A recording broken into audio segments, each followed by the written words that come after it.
Modos de significar. Una introducción temática a la filosofía del lenguaje. Alfonso García Suárez.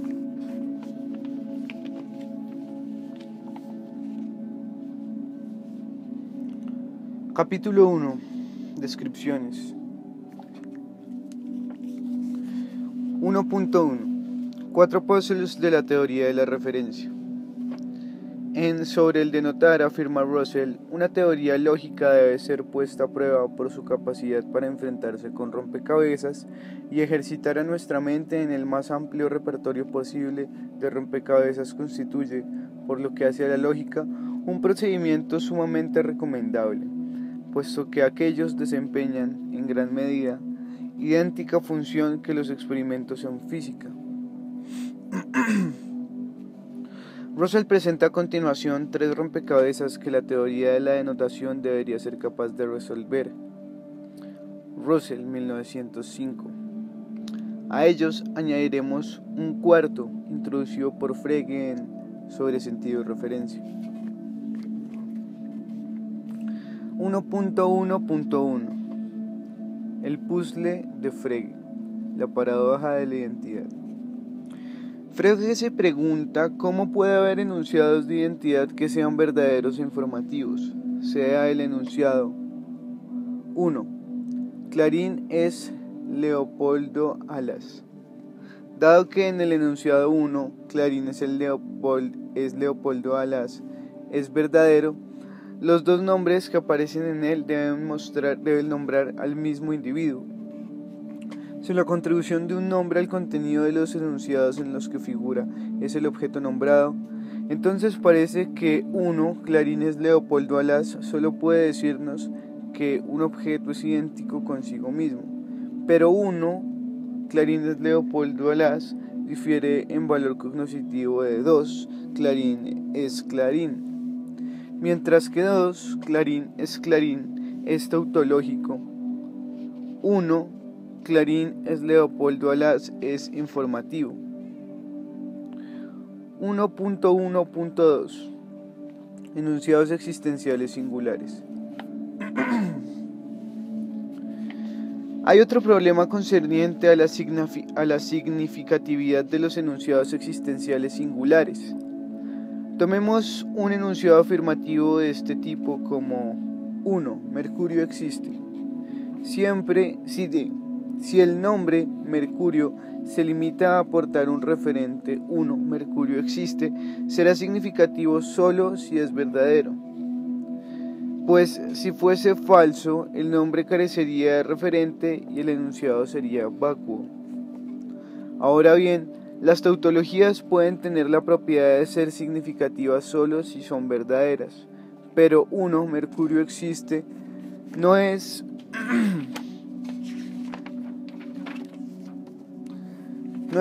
una tautología. Además, parece que un enunciado como 1. Mercurio existe sería estrictamente trivial, puesto que al hacerlo seleccionamos un objeto y luego decimos de él que existe. Pero si el objeto no existiese, no podríamos habernos referido previamente a él. Tenemos ahora un existencial singular negativo como 2. Vulcano no existe. Si 2. Vulcano no existe es significativo, parece que el nombre Vulcano debe referirse a un objeto, pero supuesta la existencia de ese objeto sería contradictorio predicar de él la inexistencia.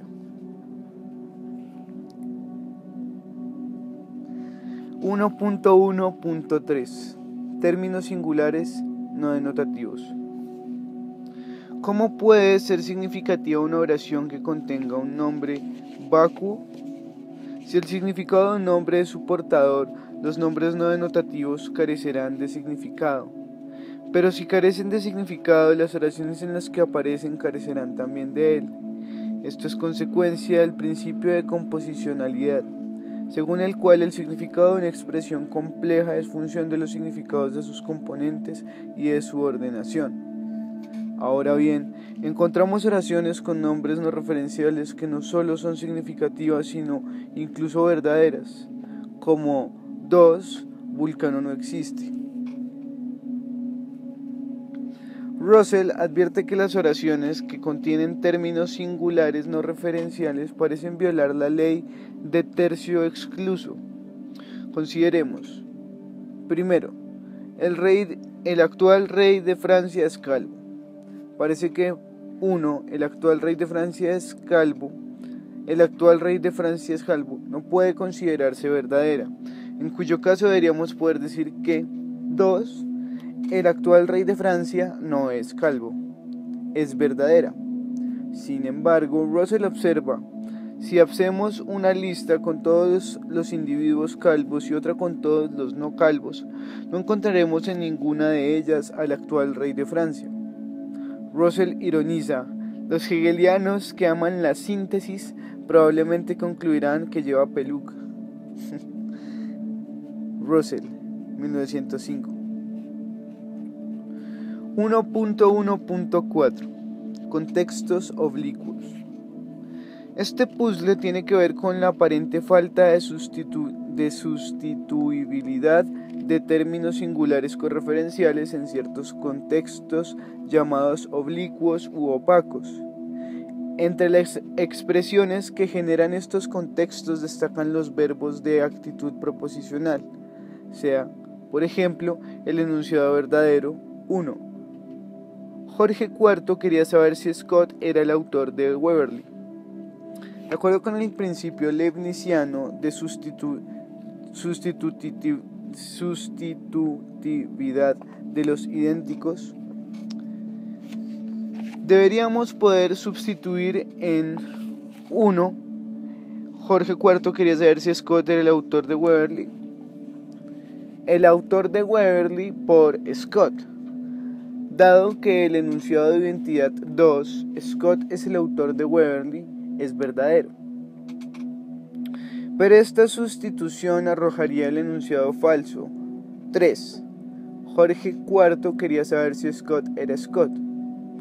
Como Russell apostilla, difícilmente cabría atribuir al primer gentleman de Europa un especial interés por el principio de identidad. 1.2 La teoría de las descripciones de Russell. La teoría de las descripciones de Russell, considerada por Ramsey un paradigma de filosofía, puede verse como un intento de resolver estos rompecabezas de la teoría de la referencia sin violentar excesivamente nuestras intuiciones lógicas y ontológicas. Puede verse también como una reacción contra la teoría ingenua de la referencia que tanto Alexius Meinung como el joven Bertrand Russell habían abrazado. Comenzaremos por examinar esta teoría. 1.2.1 La teoría ingenua de la referencia. De acuerdo con la teoría de Russell, las palabras son símbolos significativos en virtud de lo que simbolizan. Su significado es aquello que simbolizan. En los principios de la matemática ofrece una visión extrema de esta teoría. Usa la palabra término para todo aquello por lo que está o indica una palabra y distingue dos tipos de términos, cosas y conceptos, que más tarde llamará particulares y universales. Así, toda palabra indica un término y los términos son parte de la realidad. Todo término tiene ser, being. Eso lleva a una ontología barroca, pues entre los términos se incluyen algunas cosas inexistentes. La existencia es una especie de ser. Todo tiene ser, aunque algunas cosas no existen. En esto sigue a Meinong, quien afirmó: cualquier cosa particular que no es real debe al menos ser capaz de servir como el objeto de los juicios que capten su irrealidad. Quienes gustan de modos de expresión paradójicos muy bien pueden decir: hay objetos de los que es verdad que no hay tales objetos. En la misma vena escribe Russell: el ser pertenece a cuanto puede contarse.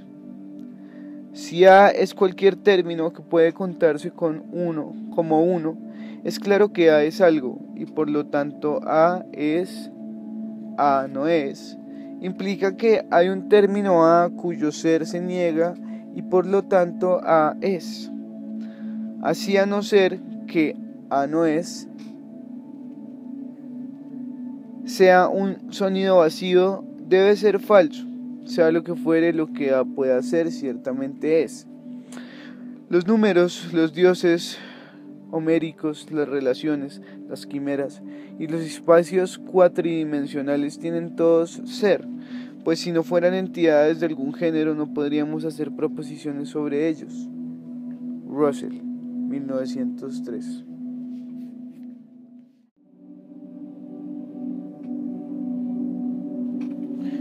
En 1905, cuando escribió sobre el denotar, esta inflación ontológica se había hecho insoportable para Russell. La teoría de las descripciones le permitió liberarse de ella. 1.2. Análisis de las descripciones indefinidas. Sobre el denotar, Russell introduce la noción de expresión denotativa, dando ejemplos.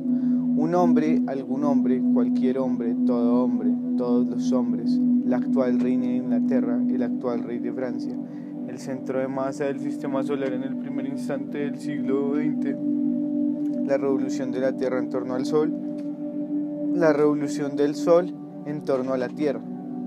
Russell, 1905. Russell afirma que una expresión es denotativa exclusivamente en virtud de su forma. En la conferencia cuarta de Filosofía del Atomismo Lógico, lo aclara diciendo que la cuestión de si una expresión constituye una descripción definida depende únicamente de su forma, no de si hay un individuo determinado que responda a esa descripción. Admite, pues, expresiones denotativas que no denotan nada, descripciones impropias. Sobre el denotar, además de las descripciones impropias, distingue dos tipos de descripciones. Las que denotan un objeto determinado son expresiones de la forma el tal y tal, que llamará descripciones definidas o determinadas, ya que comienzan por el artículo determinado. Y las que denotan un objeto indeterminado, expresiones de la forma un tal y tal, llamadas descripciones indefinidas.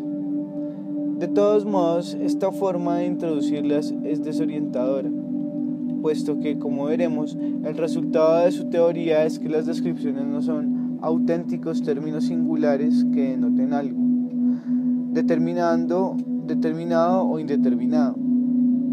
Además, hay que tener en cuenta que hay expresiones que no comienzan por el artículo determinado, pero que podemos contar como descripciones definidas,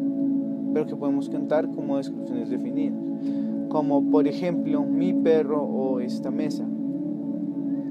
Hay expresiones que comienzan por el artículo determinado, pero no son descripciones definidas, como sucede con las ocurrencias de la ballena. La ballena es un mamífero, en el contraste con su ocurrencia en la ballena tragó a Jonás. Cuando en un enunciado como uno encontré un hombre, parece una descripción indefinida. Russell afirma que en el enunciado no interviene ningún hombre.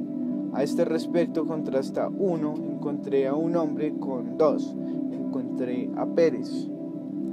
1, encontré a un hombre, y 2, encontré a Pérez, tienen distinta forma lógica.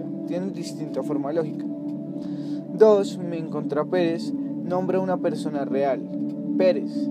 En cambio 1, me encontré a un hombre, involucra solo una función proposicional, la función 3.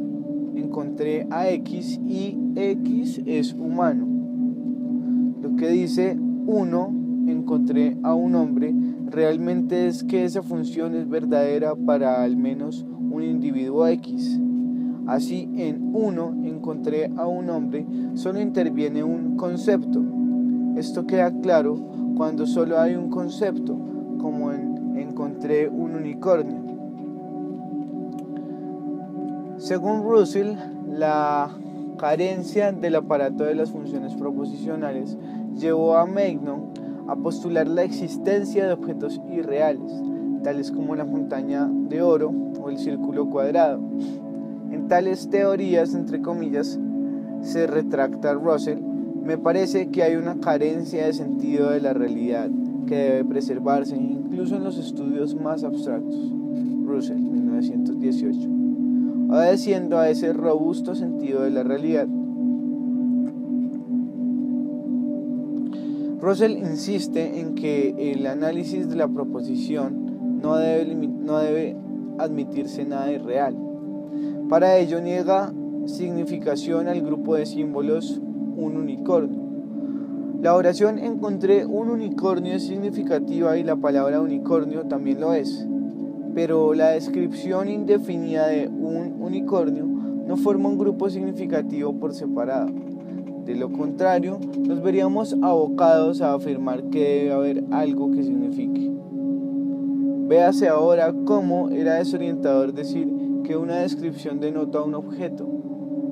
En realidad, podría resumirse la teoría de Russell diciendo que las expresiones denotativas no denotan nada, sino que tienen significado solo en el contexto, esto es, que son expresiones sin categoremáticas.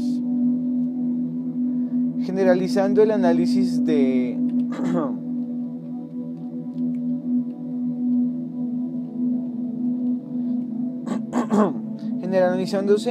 Generalizando el análisis de uno, encontré un hombre, se ha enunciado de la forma 4, un tal y tal tiene esta y aquella propiedad.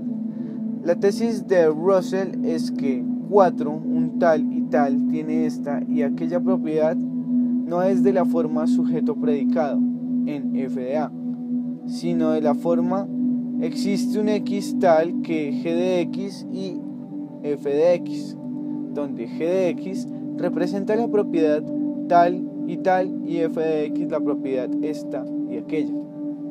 Obsérvese que en el análisis no hay ningún constituyente representado por la expresión un tal y tal.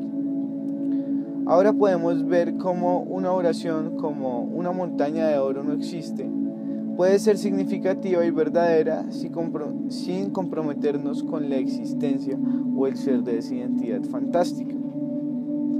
Esa oración es equivalente a no hay nada que sea una montaña y sea de oro, donde la expresión una montaña de oro no es un componente. 1.2.3 Las descripciones definidas como símbolos incompletos. Descripciones es nombres. Russell define un nombre como un símbolo simple que designa directamente un individuo que es su significado y que tiene ese significado por derecho propio, independientemente de los significados de todas las demás palabras. Russell, 1919. Por el contrario, las descripciones son símbolos incompletos, que no tienen significado aisladamente y que requieren definiciones contextuales o, como también las llama, definiciones en uso. Ejemplos de símbolos incompletos son las conectivas lógicas. Russell sostiene que, al igual que las conectivas, las descripciones no tienen significado por sí mismas, aunque contribuyen al significado de las oraciones en las que aparecen. La idea básica que subyace a estas metáforas russellianas es que las descripciones no son auténticas expresiones singulares, no están por un objeto que es su significado, como sucede con los nombres. Así, Russell pretende mantener a la vez una teoría referencial del significado y evitar la jungla magnoniana de los objetos irreales. Russell ofrece una prueba de que las descripciones definidas son símbolos incompletos. Para ello muestra que no son nombres. Así pues, presupone que todo símbolo es o un nombre o un símbolo incompleto. La prueba tiene dos partes. Primero, muestra que las descripciones definidas impropias como el círculo cuadrado son símbolos incompletos. Una descripción como esta no está por un objeto porque no es un objeto así. Pues tomemos el enunciado, el círculo cuadrado no existe. Ese enunciado es verdadero, pero no podemos concebirlo como la negación de la existencia de un cierto objeto denominado el círculo cuadrado. Si hubiese tal objeto, existiría. No podemos asumir que hay un objeto denotado por esa descripción y luego negar que lo haya. Pero, dado que el enunciado en cuestión es significativo y verdadero, la descripción que contiene no puede denotar el objeto descrito. La segunda parte de la prueba trata de mostrar que todas las descripciones definidas son símbolos incompletos o lo que es lo mismo, que no son nombres. Russell da varios argumentos. A. El argumento basado en la distinción simple-complejo. Un nombre es un símbolo simple, una descripción es un símbolo complejo. Consta de partes que son símbolos. Así, el autor de Waverly consta de 4 palabras cuyos significados ya están prefijados y determinan a su vez el significado de la descripción. En cambio, un nombre como Scott es un símbolo simple cuyo significado no queda ya determinado al determinar el significado de las restantes palabras del lenguaje. Para entender el significado del autor de Waverly, basta entender la lengua española. Para entender el significado de Scott, hay que saber a quién se aplica. Como Richard Samburi, 1979, advierte, Russell cruza aquí dos diferentes distinciones: la distinción simple-complejo y la distinción función-nominativa-función descriptiva. Russell explica la simplicidad del nombre Scott, el hecho de que no se puede determinar su significado sobre la base del conocimiento del significado de sus partes en términos de su posesión de una función nominativa. Conocer el significado del nombre es saber a quién se aplica, pero no se puede pretender que una distinción encaje con la otra, pues piensa que algunas expresiones simples, los nombres propios ordinarios, funcionan descriptivamente y no como nombres, como veremos más abajo. Así no puede pasar de ser simple a funcionar como nombre. B. El argumento basado en la paradoja de la identidad. Tomemos el enunciado 1. Scott es el autor de Waverly. Si en 1 intentamos sustituir la descripción por un nombre cualquiera, R, obtenemos C. Obtenemos Scott es C.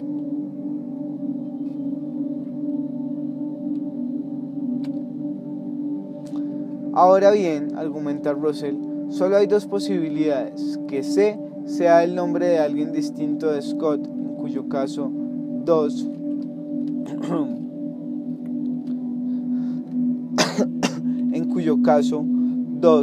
Scott es C se convertiría en una tautología, pero 1 no es ni falso ni tautológico.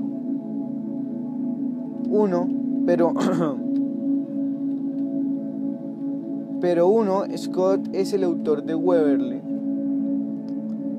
no es ni falso ni tautológico, porque, por tanto, el autor de Waverly no significa nada, no es un nombre. Obsérvese que este argumento depende de la premisa discutible de que si dos nombres nombran lo mismo, significan lo mismo, lo cual a su vez depende de la premisa según la cual el significado de un nombre es su portador. Si no admitimos estos supuestos, la segunda parte de la argumentación de Russell no se sostiene. Sea C el nombre de Sir Walter, en contra de lo que Russell afirma, el enunciado Scott es Sir Walter, obtenido reemplazando C en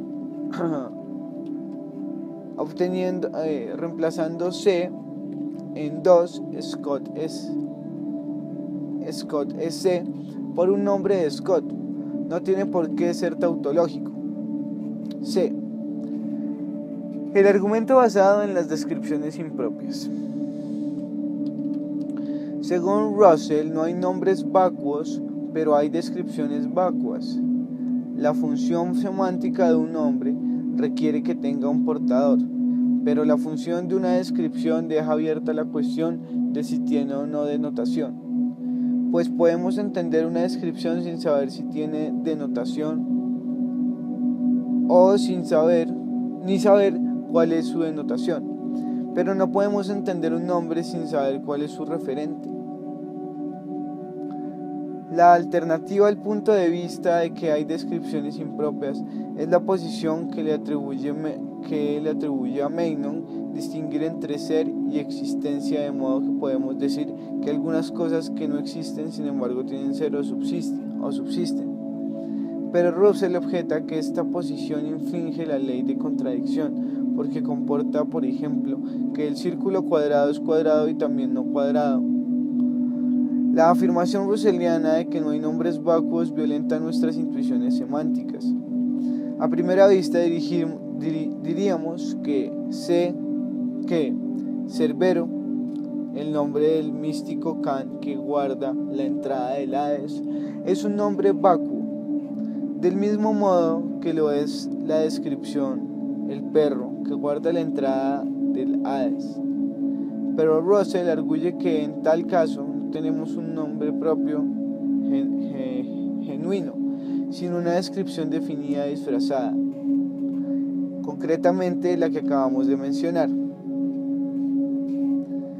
D. El argumento basado en la noción de alcance. Russell afirma que las descripciones son sensibles a las distinciones del alcance, mientras que los nombres no lo son. Veremos este argumento en 1.2.6. E. El argumento basado en los enunciados existenciales singulares. Según Russell, no tiene sentido un enunciado existencial cuyo sujeto sea un nombre propio, pero sí podemos hacer enunciados existenciales rellenando con una descripción el blanco en existe o en no existe. Veremos este argumento en 1.2.7. 1.2.4. Análisis de las descripciones definidas.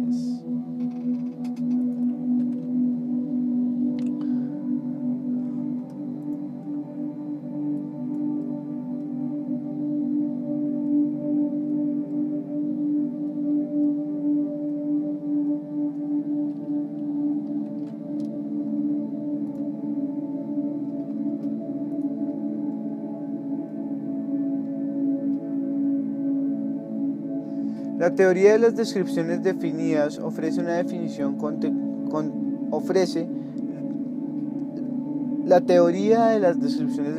ofrece definiciones contextuales de las descripciones de la forma el tal y tal.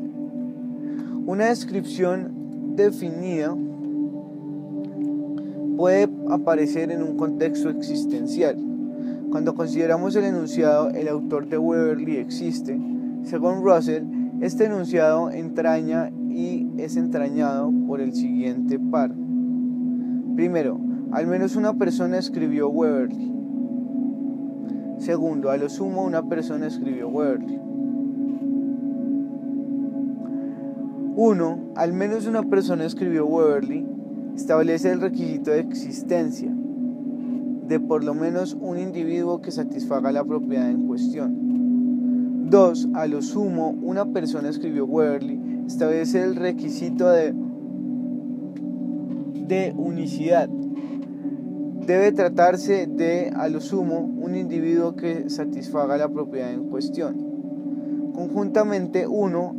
Al menos una persona escribió Waverly y 2. A lo sumo, una persona escribió Waverly exigen que una y solo una persona escribiera Waverly. En general, cualquier enunciado de la forma el tal y tal que f de x existe, entraña y es entrañado por el par 3. existe un f de x que f de x. Existe un x y f de x. 4. Algún x y algún y. F de x y f de y, entonces y igual a x. La conjunción de 3 y 4 puede reescribirse en la forma 5. Existe un x, f de x y algún y, f de y, entonces y igual a x.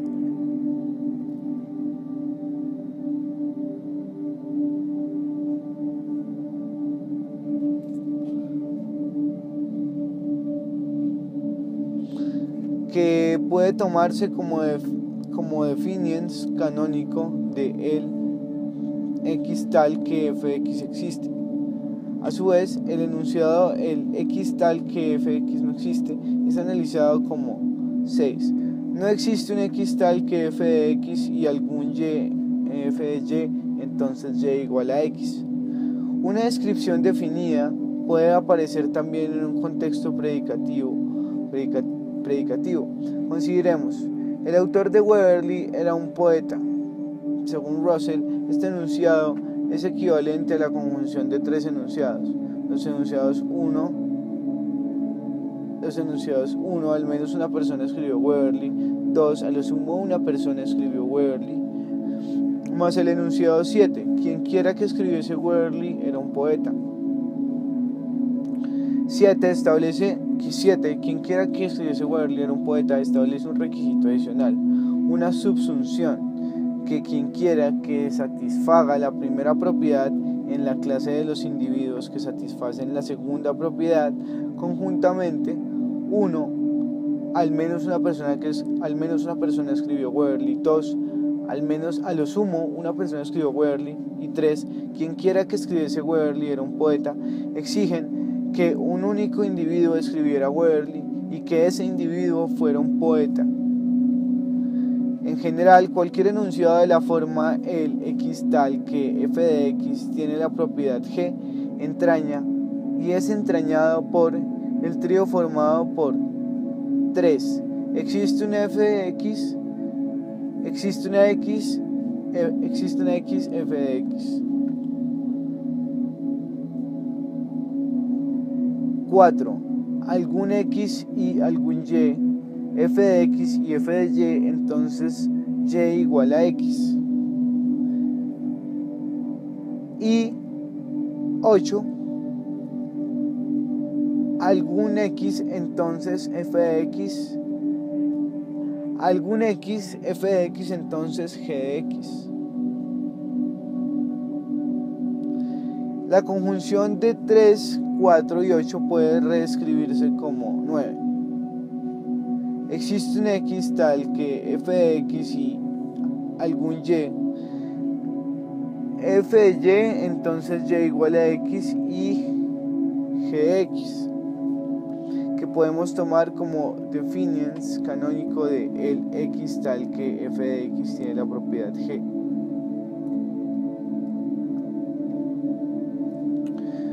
1.2.5 Significación lógica y ontológica del análisis de Russell.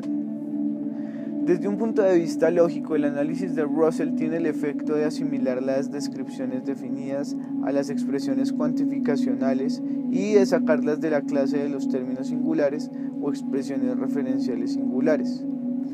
Frege había considerado que las expresiones toda ballena y alguna ballena no son expresiones referenciales. En alguna ballena es blanca, la expresión alguna ballena no nombra una entidad de la que dice que es blanca. Lo que el enunciado afirma es que la función proposicional x es una ballena y x es blanca no es vacua, es decir, es satisfecha por al menos un objeto. La teoría de las descripciones aplica esta misma receta en las expresiones de la forma un f y el f. Estas expresiones son también cuantificadores. La primera contiene el cuantificador existencial. La segunda contiene lo que podríamos llamar el cuantificador singular, el x tal que f de x. De modo que el x tal que f de x es g dice que todo f es g y hay exactamente un f. Ontológicamente, la teoría de las descripciones tuvo un efecto liberador al tratar las descripciones como símbolos incompletos. Russell ya no necesitaba asumir que designan entidades que deben incluirse en el mobiliario de la realidad. La teoría de las descripciones contribuyó también a advertir sobre la posibilidad de que la forma gramatical superficial de una oración puede ser desorientadora en cuanto a su forma lógica profunda. Si comparamos la lógica 9 de 1.2.4, que Russell le atribuye una oración como el autor de Waverly era un poeta, con la que tiene la oración Scott era un poeta, a saber, 1, GDA, veremos que hay una enorme diferencia, mientras que esta última es una oración de la forma sujeto-predicado, aquella es una generalización existencial en la que no hay ningún símbolo que corresponda a la expresión descriptiva. 1.2.6 La noción de alcance. En los principios matemáticos se entiende por alcance escape de una expresión que no sea un paréntesis de la fórmula más breve en la que ocurre. Diferencias relativas de alcance pueden conllevar diferencias de significado. Por ejemplo, no existe un x f de x y existe un x f de x significan cosas distintas debido a los alcances relativos diferentes del negador y del cuantificador existencial. En la primera, el alcance del negador es toda la fórmula y el alcance del cuantificador es existe un x f de x. En la segunda sucede al revés, el negador cae dentro del alcance del cuantificador. Consideremos el actual rey de Francia no es calvo. Russell sostiene que un enunciado así contiene una ambigüedad de alcance, o lo que es lo mismo, que la descripción el actual rey de Francia es sensible al alcance de la relación al negador. Decimos que una expresión es sensible al alcance cuando hay una expresión ambigua en la que aparece que puede desambiguarse en términos de los diferentes alcances de esa expresión en relación a otras expresiones. Según Russell, el enunciado, el actual rey de Francia no es calvo, puede significar que no existe un individuo que sea actualmente rey de Francia y sea calvo, en cuyo caso tiene la forma 1. No existe un x tal que f de x y algún y, f de y, entonces y igual a x y g de x.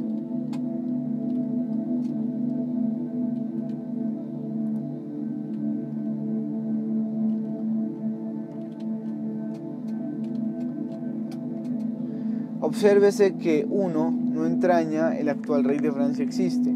Aquí la negación tiene alcance largo y la descripción aparece en una intervención secundaria en el enunciado más amplio que empieza por el negador. Pero el enunciado en cuestión puede leerse también como afirmando que el individuo que es actualmente rey de Francia no es calvo, en cuyo caso tiene la forma 2. Existe un x tal que f de x y algún y tal que f de y, entonces y igual a x y no g de x. Segundo, 2. Que si entraña el rey de Francia existe, en este caso la negación tiene alcance corto y la descripción tiene una intervención prioritaria. Por contraste, Russell afirma que los nombres propios son insensibles al alcance. Así, tal como lo expresa en la filosofía del atomismo lógico, en el caso de Scott no es humano, no hay posibilidad de doble negación. Russell, 1918. Como la que existe en el caso de una expresión descriptiva. Como argumentó para la distinción nombres-descripciones, este argumento es incluyente.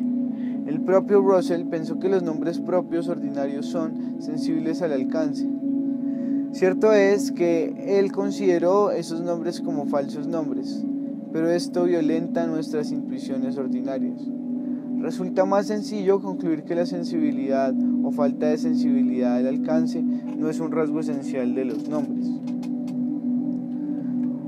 1.2.7 Solución a los puzzles. Veamos cómo soluciona Russell los 4 puzzles que introdujimos en 1.1 recurriendo a la teoría de las descripciones. A. La paradoja de la identidad.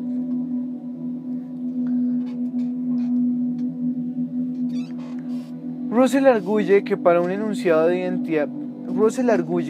que un enunciado de identidad sea verdadero y a la vez informativo, es necesario que al menos uno de los flancos del signo de identidad esté ocupado por una descripción definida.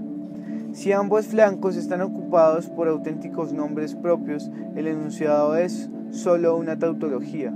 Sobre la base de este supuesto hecho, argumentó que los nombres propios ordinarios son descripciones definidas disfrazadas. Los nombres propios ordinarios son descripciones definidas disfrazadas, abreviadas o truncadas, puesto que un enunciado como Jéspero es fósforo puede ser informativo. Russell concluiría que al menos uno de los nombres no es un nombre genuino. Obsérvese que la tesis russelliana de que un enunciado de identidad que contenga 2 nombres auténticos del mismo objeto debe ser tautológico depende de su asunción no argumentada de que el significado de un nombre es el portador del nombre. B. Enunciados existenciales singulares. Según Russell, no puede haber enunciados existenciales singulares cuyos sujetos sean nombres propios. Suponiendo que A sea un nombre propio genuino, la afirmación A existe sería trivial, redundante, puesto que el hecho mismo de usar el nombre ya presupone su referente, que su referente existe. A mi vez, la afirmación A no existe sería contradictoria. Presuponemos que existe el portador del nombre al usarlo y luego procedemos a decir que no existe. Russell considera que esto es un corolario de la idea de Frege, según la cual la existencia de una propiedad de segundo orden, esto es, una no propiedad de objetos sino de conceptos. Según esto, cuando decimos que existe un satélite de la Tierra, estamos afirmando que el concepto satélite de la Tierra no es vacío, es satisfecho por al menos un individuo.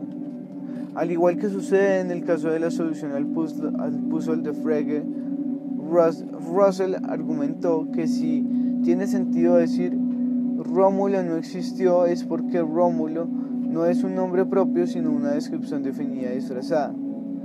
En esa proposición, Rómulo no interviene como un elemento constitutivo, pues si lo hiciera, el enunciado de que no existió sería autocontradictorio, como hemos visto. Si Rómulo entrara a formar parte de las proposiciones de que Rómulo existió o de que Rómulo no existió, ninguna de esas proposiciones podría ser verdadera a menos de haber existido Rómulo. En realidad, argumenta Russell, esas proposiciones introducen la función proposicional S. Reviste tales y cuales propiedades. Por ejemplo, las propiedades de Tito Livio atribuye al cofundador de Roma. Al afirmar que Rómulo no existió, estamos diciendo que esa función proposicional no es verdadera para ningún valor de X. Una consecuencia de la posición de Russell en este punto es que el argumento ontológico de la existencia de Dios es inválido. La primera premisa del argumento dice que Dios es el ser más perfecto. El ser más perfecto es una descripción definida. Por tanto, esta premisa entraña que el ser más perfecto existe. Pero esto es lo que el argumento pretende probar y asumirlo en la premisa. Es pedir la cuestión. C. Términos singulares no denotativos. Para solucionar el puzzle acerca de la calvicie del rey de Francia y la ley de tercio excluso, Russell echa mano de las distinciones de alcance. Ya hemos visto que en el enunciado del actual rey de Francia es calvo, es unívoco y tiene la propiedad G, se predica del Y tal que del X tal que f de X. Este enunciado entraña que el actual rey de Francia existe y por ello es falso. Por tanto, por tercio excluso, su negación debe ser verdadera. Pero el enunciado "el rey de Francia no es calvo" es ambiguo. Si la descripción tiene incidencia primaria, entraña asimismo que el actual rey de Francia existe y por ello es también falso. Por lo tanto, bajo esa lectura, no es el contradictorio de "el actual rey de Francia no es calvo", ya que ambos son falsos, sino su subcontrario. El contradictorio de "el actual rey de Francia es calvo" es aquel enunciado interpretado de manera que la descripción tenga intervención secundaria, pues entonces niega que una y solo una persona sea a la vez rey de Francia y calva, y este sí que es verdadero, si aquel era falso. Así pues, la ley de tercio excluso no resulta dañada. Hay otro modo de resolver el puzzle. Según Frege y Strawson, tanto el actual rey de Francia no es calvo como el actual rey de Francia no es calvo. Tanto el actual rey de Francia es calvo como el actual rey de Francia no es calvo. Aunque significativos, son carentes de valor de verdad. Frege y Strawson consideran que el principio de bivalencia no es aplicable a oraciones cuyos sujetos son vacuos. Russell, en cambio, preserva la bivalencia incluso en estos casos. D. Contextos oblicuos. La solución de Russell al puzzle acerca de la curiosidad literaria de Jorge IV consiste en afirmar que el enunciado de Scott es el autor de Waverley, no contiene como constituyente el autor de Waverley y por ello no hay nada que podamos sustituir por Scott. Esto es, cuando reescribimos las premisas 1 y 2 de 1.1.4, empezando el análisis de las descripciones definidas, la descripción desaparece con el análisis y ya no hay descripción que reemplazar. Como Linsky lo expresa, Russell muestra que el argumento que va de las premisas 1 y 2 a la conclusión 3 es un espejismo lógico. El argumento se sustituye la descripción por un nombre sobre la base de la identidad, pero en el análisis russelliano el enunciado de identidad, la descripción no ocurre. Solo un espejismo lógico nos hace creer que el autor de Waverley es un constituyente de 2 y 3. En el análisis russelliano que despeja este espejismo lógico, 2 se convierte en 1 y solo un individuo escribió Waverley y ese individuo es Scott.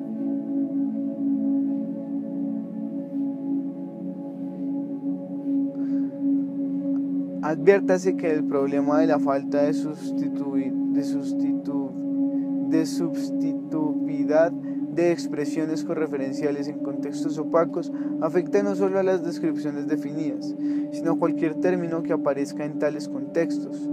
Por ejemplo, afecta a los nombres propios, y en su caso la teoría de las descripciones no tiene solución que ofrecer a no ser que se las trate como nombres no genuinos.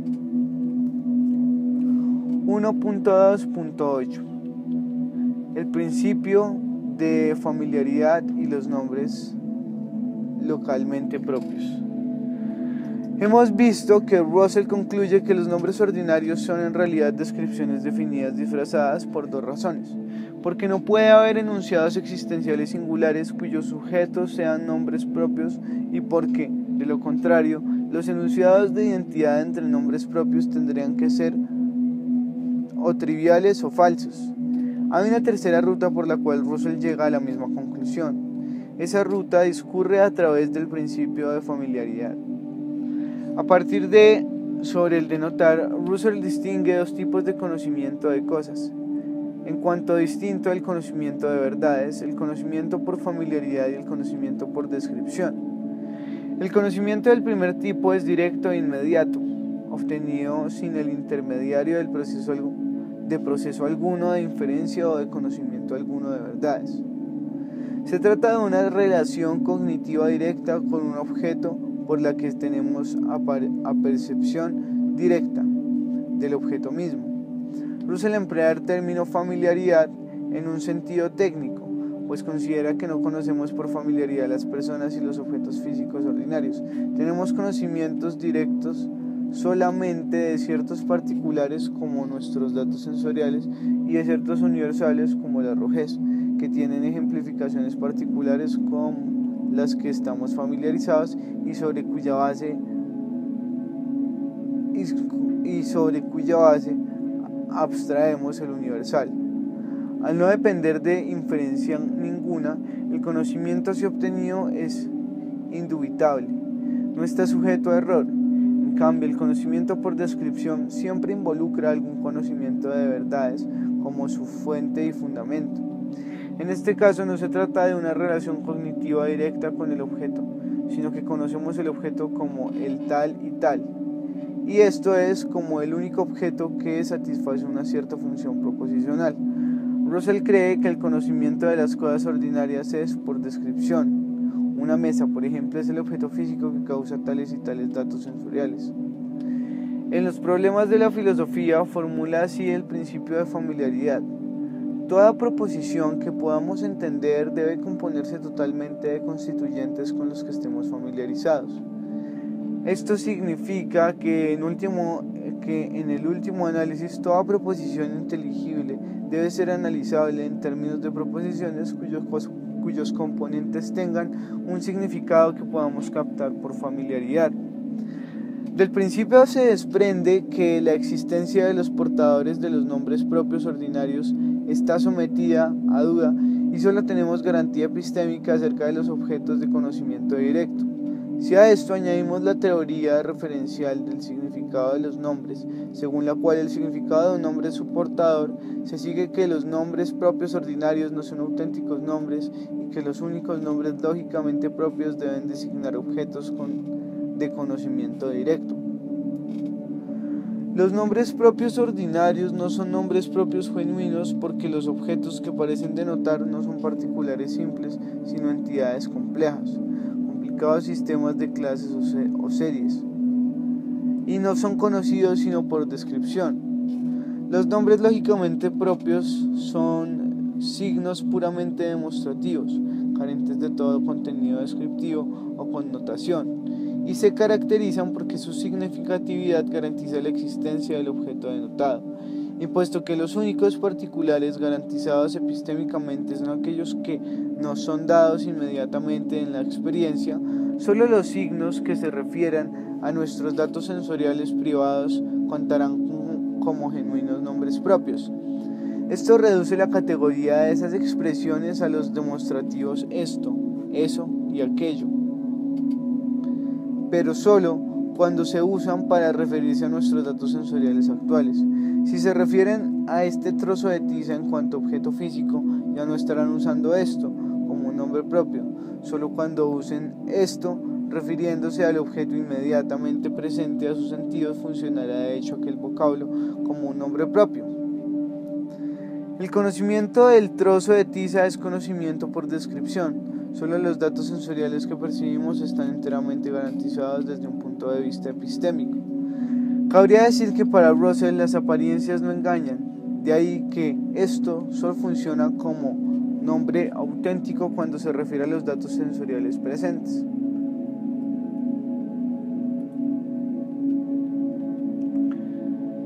Otra consecuencia es que un lenguaje lógicamente perfecto será un lenguaje privado. Un lenguaje perfecto, si fuera posible construirlo, sería no solo intolerablemente prolijo, uno, en buena medida, y por lo que respecta a su vocabulario, del dominio privado del que habla, es decir, todos los nombres que en él intervienen serían de la exclusividad de aquel último y no podrían entrar a formar parte del lenguaje de otro interlocutor. La razón es que en un lenguaje lógicamente perfecto, los nombres propios ordinarios no tendrán ningún papel que desempeñar. serían sustituidos por descripciones definidas, analizadas tal como hemos visto, y los únicos nombres serían los demostrativos usados para designar los datos sensoriales privados del hablante.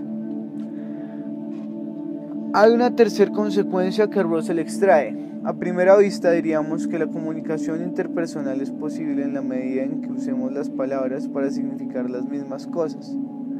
Pero Russell, haciendo de la necesidad virtud, concluye que es justamente la ambigüedad referencial sistemática e ineradicable la que posibilita la comunicación. Escuchemos su increíble declaración. Sería bien funesto que la gente se aplicara a significar las mismas cosas mediante sus palabras. Ellos harían imposible toda comunicación y convertiría el lenguaje en al menos prometedora y más inútil de las cosas imaginables, ya que el significado que ustedes confieran a sus palabras habrá de depender de la naturaleza de los objetos que conozcan directamente. Y puesto que personas diferentes conocen diferentes objetos a sí mismos, diferentes, estas últimas no podrían dialogar entre sí, si a menos de atribuir significados diferentes a sus palabras.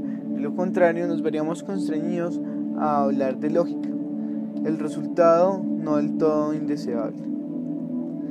Esto resulta inevitable dada la naturaleza privada de los objetos de familiaridad, y puesto que los datos sensoriales son también fugaces, tampoco podemos significar lo mismo en dos momentos diferentes.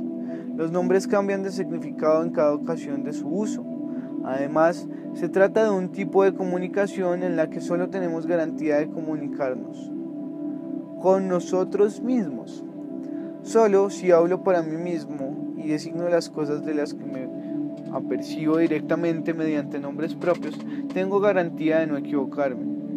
Tenemos, pues, aquí dos elementos que configuran la picture del uso del lenguaje que Wittgenstein criticará en sus observaciones sobre los lenguajes privados.